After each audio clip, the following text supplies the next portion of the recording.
One really interesting concept is that of malicious compliance. So basically it means that you are getting orders, you're being told to do something and you comply with it. That's the part of compliance, but you do it in a malicious way. That means in kind of a bad way.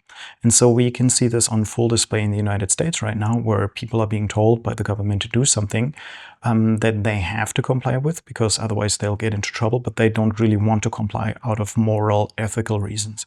And a practical example of that is we have just seen another release of the Epstein files, some of them, and a lot of the stuff in these files is redacted. So redacted means there's passages that are blacked out.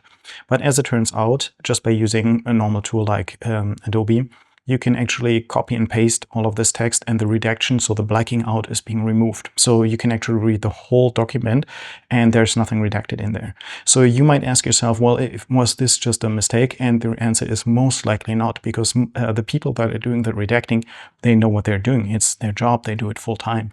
And if somebody whose job it is to black out documents, black out the sensitive parts, suddenly forgets this, right? And suddenly makes it possible for people to read this, it's most likely an example of malicious compliance. Yes, they had to do it, but they did it in such an unprofessional way that they sabotaged the original intent of the thing.